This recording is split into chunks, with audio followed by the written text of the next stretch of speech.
कभी कभी जिंदगी हमें ऐसे दरवाजों के सामने खड़ा कर देती है जिन्हें खोलने की हिम्मत हर किसी में नहीं होती। पर जब सवाल अपने अतीत के हों तो डर की जगह हिम्मत ले लेती है। अनु भी अब उसी मोड़ पर खड़ी है जहां एक बंद दरवाजा उसके पूरे जीवन का रहस्य अपने अंदर छुपाए बैठा है। क्या वह दरवाजा खोलकर अनु अपने अतीत की सच्चाई जान पाएगी, या फिर वह सच्चाई उसकी जिंदगी को हमेशा के लिए बदल देगी? जानिए इस रोमांचक कहानी में बंद दरवाजे का रहस्य। रात का सन्नाटा पूरे हवेली में पसरा हुआ था। हवेली के पुराने दीवारों पर लगी तस्वीरें जैसे बीते वक्त की कहानियां फुसफुसा रही थीं। अनु धीरे धीरे उस लंबे गलियारे से गुजर रही थी जहां हर कदम के साथ एक अजीब सी ठंडक उसकी रगों में उतर रही थी। आर्यवर्धन के घर में यह दरवाजा हमेशा बंद रहता था। कहा जाता था कि इसे खोलना मनहूसियत को न्योता देना है। लेकिन आज अनु के दिल में डर नहीं बल्कि बेचैनी थी। उसे किसी भी कीमत पर अपने सवालों के जवाब चाहिए थे। कुछ हफ्ते पहले उसे एक रहस्यमयी चिट्ठी मिली थी। अनु, तुम्हारे सारे सवालों के जवाब उस बंद दरवाजे के पीछे है। अगर सच्चाई जाननी है तो उस दरवाजे को खोलो। चिट्ठी पर किसी बंजारन औरत का नाम था जो हवेली के आसपास घूमती दिखती थी। अनु ने उस चिट्ठी को दर्जनों बार पढ़ा था। हर बार उसका दिल और तेज धड़कता था। आखिर ऐसा क्या है उस कमरे में जो इतने सालों से बंद है? क्यों हर कोई उस दरवाजे से डरता है? और सबसे बड़ी बात, क्यों उसे बार बार वही सपना आता है जिसमें औरत कुर्सी से बंधी होती है और कोई उसे पुकारता है राजनंदिनी। आज अनु ने तय कर लिया था, अब डरना नहीं है। वो सीढ़ियां उतरकर नीचे गई जहां हवेली का वो बंद दरवाजा था। लकड़ी पुरानी थी मगर ताले अब भी चमक रहे थे। उसने धीरे धीरे हाथ बढ़ाया, ताले को छुआ और अचानक उसकी उंगलियों में झंझनाहट सी हुई। क्या तुम सच में ये करने जा रही हो, अनु? पीछे से किसी ने कहा। अनु पलटी। वो आर्यवर्धन की मां थी, शांत पर रहस्यमयी चेहरा लिए। ये कमरा कभी मत खोलना बेटी, इसमें सिर्फ अंधेरा है और अंधेरे में कोई सुकून। अनु के मन में एक पल के लिए झिझक आई, मगर फिर उसकी आंखों में दृढ़ता लौट आई। कभी कभी सुकून पाने के लिए अंधेरे में उतरना ही पड़ता है मां। और उसने धीरे से दरवाजा खोला। छर्र आवाज के साथ दरवाजा खुला और ठंडी हवा का झोंका उसकी तरफ आया। अंदर अंधेरा था लेकिन उसे लगा जैसे कोई उसकी ओर देख रहा हो। अनु ने मोबाइल की टॉर्च ऑन की। दीवारों पर पुरानी तस्वीरें टंगी थीं, कुछ धुंधली, कुछ जली हुई। एक तस्वीर पर उसकी नजर ठहर गई। एक औरत बिल्कुल उसकी तरह दिखती हुई, चेहरे पर वही नाक नक्श, वही मुस्कान। नीचे नाम लिखा था, राजनंदिनी आर्यवर्धन। अनु का दिल जोर से धड़का। ये तो मैं ही हूं। उसी वक्त कमरे के कोने से आवाज आई, तुम आ गई? बहुत देर कर दी। अनु ने टॉर्च उस दिशा में घुमाई। वहां एक कुर्सी थी और उस पर बैठी एक औरत जिसके हाथ पैर बंधे थे। उसके बाल चेहरे पर झूल रहे थे। अनु का दिल तेजी से धड़कने लगा। वो औरत हल्की आवाज में बोली, मुझे आजाद करो। अनु धीरे धीरे आगे बढ़ी। जैसे ही उसने उसके बाल हटाने के लिए हाथ बढ़ाया, अचानक कमरे की लाइटें जलने बुझने लगी। हवा तेज हो गई और तभी पीछे से किसी ने उसके सिर पर वार किया। अनु जमीन पर गिर गई। उसकी नजरों के सामने सब धुंधला पड़ गया। आखिरी बार उसने बस इतना देखा, किसी ने उसे कमरे से बाहर घसीटा और दरवाजा फिर से बंद कर दिया गया।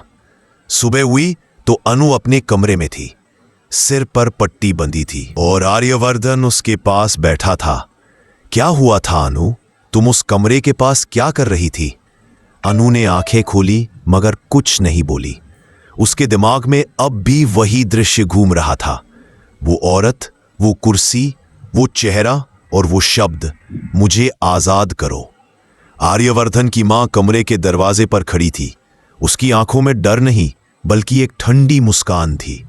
मैंने कहा था ना, वो कमरा मत खोलना। अनु अब समझ चुकी थी कि कुछ बहुत गहरा छिपा है, लेकिन उसे पीछे हटना नहीं था।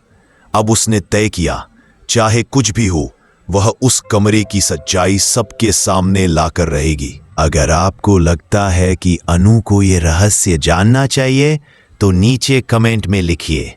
सच्चाई जरूर सामने आएगी। आपके विचार कहानी के अगले मोड़ को और दिलचस्प बना देंगे।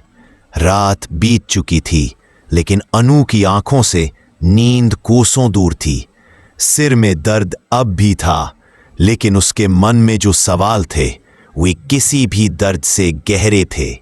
कौन था जिसने उसके सिर पर वार किया? वो औरत कौन थी जो कुर्सी पर बंधी थी? और सबसे बड़ा सवाल, क्यों उस कमरे को बंद रखा गया है? सुबह होते ही अनु ने आर्यवर्धन से बात करने की कोशिश की। आर्य, उस कमरे में आखिर क्या है? क्यों सब उसे मनहूस दरवाजा कहते हैं? आर्यवर्धन कुछ पल चुप रहा। उसकी आंखों में कुछ ऐसा था जैसे वो सब जानता हो लेकिन कह नहीं सकता। अनु, कुछ दरवाजे खोलना नहीं चाहिए। वहां सिर्फ दर्द है और मैं नहीं चाहता कि तुम भी उस दर्द में उलझो। लेकिन मैं पहले ही उलझ चुकी हूं आर्या। अनु की आवाज कांप उठी। हर रात मुझे वही सपना आता है, एक औरत जो मुझसे मदद मांगती है, और आज मैंने उसे सच। आर्यवर्धन ने नजरें झुका लीं। वो सिर्फ तुम्हारा भ्रम है। नहीं आर्य, ये भ्रम नहीं, ये सच्चाई है, अनु ने दृढ़ स्वर में कहा और कमरे से निकल गई। उसके भीतर अब डर नहीं था, बल्कि आग थी, सच्चाई को जानने की आग। दोपहर का समय। अनु हवेली के पुराने हिस्से में गई जहां नौकर चाकर भी नहीं जाते थे। वहां उसने पुराने बक्से, अलमारी और कुछ धूल भरे कागज देखे। एक पुराना ट्रंक उसके ध्यान में आया, जिस पर लिखा था राजनंदनी। अनु का दिल धड़क उठा। उसने ट्रंक खोला। अंदर कुछ कपड़े, कुछ पत्र और एक डायरी थी। डायरी खोलते ही पहले पन्ने पर लिखा था, अगर ये किसी को मिले तो समझ लेना कि मैंने अपने लिए नहीं, किसी और की सच्चाई के लिए ये सब लिखा है। राजनंदनी। अनु के हाथ कांप उठे। उसने पन्ने पलटने शुरू किए। राजनंदनी ने लिखा था कि कैसे उसकी शादी आर्यवर्धन से हुई थी। शुरुआत में सब कुछ खूबसूरत था, पर धीरे धीरे घर की हवा बदलने लगी। आर्यवर्धन की मां को वो पसंद नहीं थी। वो उसे अक्सर कहती, तुम इस घर के लिए नहीं बनी राजनंदनी। डायरी में आगे लिखा था, एक रात मुझे लगा कि कोई मेरे कमरे के बाहर है। जब मैं बाहर गई तो देखा माजी के हाथ में वही चाबी थी जो उस बंद कमरे की है। मैंने पूछा कि वो वहां क्या कर रही है, तो उन्होंने कहा यह कमरा किसी के लिए नहीं खुलना चाहिए। लेकिन अगले दिन वो चाबी गायब थी। अनु की सांसें तेज हो गईं। ये वही चाबी थी जिससे उसने दरवाजा खोला था। वो आगे पढ़ती रही। मैंने उस कमरे में झांकने की कोशिश की थी। वहां किसी औरत की चीख सुनी थी, लेकिन मुझे होश नहीं रहा। अगले दिन मैं जागी तो मुझे कहा गया कि मैं गिर गई थी। उसके बाद से उस कमरे का दरवाजा हमेशा बंद रहा। अनु की आंखों से आंसू निकल आए। तो क्या राजनंदनी को मार दिया गया था? उसने खुद से पूछा। उसी वक्त पीछे से आवाज आई, क्या ढूंढ रही हो तुम अनु? वो आर्यवर्धन की मां थी। अनु ने डायरी पीछे छुपा ली। कुछ नहीं मां, बस पुराने सामान देख रही थी। पुराने जख्मों को कुरेदना अच्छा नहीं होता अनु, मां ने ठंडी आवाज में कहा और चली गई। जैसे ही वो गई, अनु ने फिर डायरी उठाई। आखिरी पन्ने पर लिखा था, अगर मैं जिंदा न रहूं तो कोई ये बात जरूर जाने कि मुझे मेरी ही सास ने इस कमरे में बंद कर दिया था। उन्होंने कहा था कि अब तुम्हारी आवाज कोई नहीं सुनेगा। अनु के हाथों से डायरी गिर पड़ी। सच्चाई बिजली की तरह उसके दिमाग में गूंजी, यानी राजनंदनी को उसकी सास ने मारा था। शाम हुई और अनु ने फैसला किया कि अब वह डरने वाली नहीं है। उसने झेंडे, आर्यवर्धन का पुराना दोस्त और वकील, से मुलाकात की। झेंडे जी, मुझे आपसे सच जानना है। राजनंदनी के साथ क्या हुआ था? झेंडे पहले तो हिचकिचाया, फिर बोला, जो तुम जानना चाहती हो वो सुनने की ताकत तुम्हारे पास होनी चाहिए। राजनंदिनी की मौत हादसा नहीं थी। मतलब? उस रात वो कमरे में थी, किसी ने उसके सिर पर वार किया। पुलिस ने कहा आत्महत्या, लेकिन मैं जानता हूं वो झूठ था। अनु ने गहरी सांस ली। तो असली अपराधी कौन था? झेंडे ने नजरें झुका लीं। सबूत कभी नहीं मिले, लेकिन मुझे शक आर्यवर्धन की मां पर था। अनु अब पूरी तरह समझ चुकी थी कि उसकी लड़ाई आसान नहीं है। हवेली के हर कोने में कोई ना कोई झूठ दफन था और वो अकेली थी जो सच्चाई की तलाश में थी। रात फिर आई। अनु ने तय किया इस बार वो उस कमरे में दोबारा जाएगी, लेकिन सावधानी से। उसने अपने फोन का कैमरा ऑन किया ताकि अगर कुछ भी हो तो सबूत उसके पास रहे। वो धीरे धीरे गलियारे से गुजरी, दरवाजे के पास पहुंची। अंदर फिर वही ठंडी हवा थी। उसने टॉर्च जलाई और फुसफुसाई, राजनंदिनी। कमरे में हल्की सी आवाज गूंजी, अनु। अनु का दिल रुक गया। कौन है वहां? फिर धीरे धीरे दीवार पर छाया उभरी, बिल्कुल उसी औरत की जिसे उसने कुर्सी पर देखा था। वो छाया बोली, तुम्हें मेरा अधूरा काम पूरा करना होगा, उन्हें सच्चाई बतानी होगी। अनु के हाथ कांप गए। कौन हो तुम? मैं वही हूं जिसे उन्होंने मिटा दिया, राजनंदिनी। अचानक लाइटें फिर झपकीं और कमरे में जोर की आवाज आई। जब उसने दोबारा देखा, छाया गायब थी, लेकिन जमीन पर कुछ पड़ा था, एक लॉकेट। उसमें आर्यवर्धन और राजनंदिनी की तस्वीर थी। उसने लॉकेट उठाया और उसे सीने से लगाया। मैं तुम्हें न्याय दिलाकर रहूंगी, उसने धीरे से कहा। अब उसे एहसास हो चुका था कि उसकी जिंदगी किसी रहस्यमय किस्मत से बंधी है। वो राजनंदिनी का पुनर्जन्म थी और अब वही इस कहानी का अंत लिखने वाली थी। अगर आपको लगता है कि अनु को अब सच्चाई सबके सामने लानी चाहिए तो कमेंट में लिखिए। सच कभी नहीं छिप सकता। आपके विचार इस कहानी की अगली कड़ी में नई ऊर्जा लाएंगे। अगली सुबह हवेली में माहौल अजीब था। अनु के चेहरे पर शांति नहीं थी, लेकिन उसकी आंखों में अब एक ठोस दृढ़ता थी। वो जान चुकी थी कि अगर अब चुप रही तो ये सच्चाई हमेशा के लिए दफन हो जाएगी। राजनंदिनी की आत्मा उससे न्याय मांग रही थी और अनु ने मन ही मन वादा किया था कि अब वह इस अन्याय को खत्म करके रहेगी। आर्यवर्धन नाश्ते की मेज पर बैठा था। मां हमेशा की तरह उसके बगल में थी। अनु ने धीरे से कहा, आर्य, क्या तुम्हें याद है राजनंदिनी को मरे हुए इतने साल हो गए, लेकिन उस रात की बात किसी ने ठीक से नहीं बताई? आर्यवर्धन ने कप रख दिया। अनु, वो बातें अब छोड़ दो। अतीत को खोदने से कुछ नहीं मिलता। कभी कभी अतीत को खोदना ही जरूरी होता है ताकि कोई और वही गलती न दोहराए। आर्यवर्धन की मां की आंखें अनु पर टिक गईं। उनमें अब डर नहीं था, बल्कि एक ठंडा गुस्सा था। तुम्हें इस घर के मामलों में दखल नहीं देना चाहिए अनु। जो बीत गया उसे बीत जाने दो। अनु मुस्कुराई। अगर बीता हुआ सच आज भी किसी की आत्मा को चैन नहीं लेने देता तो वो बीता हुआ नहीं होता मां, वो अधूरा होता है। वो उठी और अपने कमरे में चली गई। दरवाजा बंद करके उसने झेंडे को फोन किया। मुझे उस रात के सारे पुलिस रिकॉर्ड चाहिए, जो भी केस फाइल्स राजनंदिनी के नाम पर बंद की रही थी। झेंडे ने थोड़ी देर में फाइल्स भेज दी। घटनास्थल के पास किसी और की उपस्थिति के संकेत मिले थे, लेकिन पहचान अज्ञात। अनु समझ गई वो अज्ञात शख्स कोई और नहीं बल्कि आर्यवर्धन की मां थी। रात का समय। अनु उसी कमरे के बाहर खड़ी थी जहां यह सब शुरू हुआ था।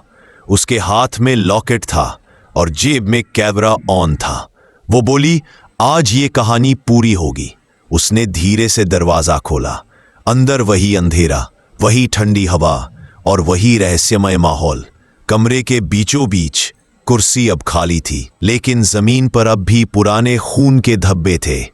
अनु ने कैमरा टेबल पर रख दिया और बोली, राजनंदिनी, अगर तुम यहीं हो तो मुझे कोई संकेत दो। कुछ सेकंड तक सन्नाटा रहा, फिर अचानक लॉकेट की चेन चमकने लगी। कमरे में हवा तेज हुई और दीवार पर धुंधली छवि उभरी। राजनंदिनी की आत्मा। उसने कहा, अनु, मुझे खत्म नहीं किया गया था, मुझे बंद किया गया था। मैं आज भी इस कमरे में कैद हूं। अनु की आंखों में आंसू आ गए। मैं तुम्हें आजाद कर दूंगी, ये वादा है मेरा। सावधान रहना, वो तुम्हारे पीछे है। इतना कहते ही दरवाजा जोर से बंद हो गया। अनु मुड़ी और सामने आर्यवर्धन की मां खड़ी थी। तुम्हें यह सब नहीं करना चाहिए था अनु, तुम नहीं जानती कि यह कमरा क्या है। मां, अनु चीखी, आपने राजनंदिनी को मारा है ना? आपने ही उसे इस कमरे में कैद किया था। मां की आंखों में एक पल के लिए सिहरन तोड़ी, फिर ठंडी हंसी निकली। हां, मैंने किया था, क्योंकि उसने मेरे बेटे को मुझसे दूर कर दिया था। मैं नहीं चाहती थी कि वो औरत इस घर की मालकिन बने। उसने मेरे बेटे को अपने वश में कर लिया था और मैं उसे मिटाना चाहती थी। अनु के दिल में सिहरन दौड़ गई। आपने एक निर्दोष आत्मा की जान ली, वो भी अपने बेटे की खुशियों की कीमत पर। मां की आवाज कांपी। मुझे पछतावा नहीं है, मैंने वही किया जो मुझे सही लगा। अनु ने कैमरे की ओर देखा, जो अब भी चालू था। सही या गलत, इसका फैसला अब सबके सामने होगा। अगले दिन हवेली में सभी लोग इकट्ठा थे। आर्यवर्धन, झंडे, नौकर और मां। अनु ने सबके सामने टीवी पर कैमरा रिकॉर्डिंग चलाई। वीडियो में सब साफ दिखा। कमरे में मां का जाना, उनका कबूलनामा और राजनंदिनी की आत्मा की परछाई। आर्यवर्धन अवाक रह गया। मां, ये सब आपने किया? मां ने सिर झुका लिया। मैंने सब तुम्हारे लिए किया बेटे। मेरे लिए आपने मेरी पत्नी को मारा? आप ही ने मेरे घर को श्राप दिया। मां की आंखों से आंसू गिरने लगे। मैंने उसे सिर्फ डराना चाहा था, पर वो मर गई और तब से इस घर में चैन नहीं रहा। अनु आगे बढ़ी। अब उस आत्मा को चैन मिलेगा जब आप अपने अपराध को स्वीकार करेंगी। मां जमीन पर गिर पड़ी। मैं स्वीकार करती हूं, मैंने ही उसे उस कमरे में बंद किया था। मैं दोषी हूं। राजनंदिनी की आत्मा दीवार पर फिर उभरी। उसका चेहरा अब शांत था। धन्यवाद अनु, अब मैं मुक्त हूं। और धीरे धीरे वो रोशनी में बदल गई। कुछ दिन बाद हवेली अब फिर से रोशनी से भर चुकी थी। कमरे के दरवाजे अब खुले थे। अनु ने तय किया कि अब वो इस घर में नया अध्याय शुरू करेगी, जहां सच छिपाया नहीं जाएगा। आर्यवर्धन ने अनु का हाथ थामा। मुझे माफ कर दो अनु, मैं सच्चाई नहीं देख पाया। गलती आपकी नहीं थी आर्य। सच्चाई को देखने के लिए हिम्मत चाहिए, और अब वो हम सब में है।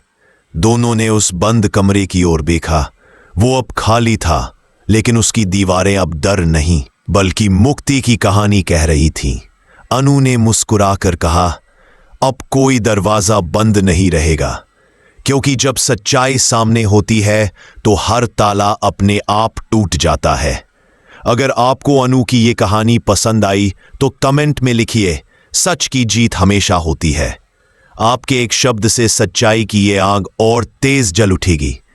इस कहानी को शेयर करें ताकि हर कोई याद रखे, झूठ चाहे जितना भी गहरा क्यों ना अफन हो, सच्चाई एक दिन दरवाजा जरूर खोलती है।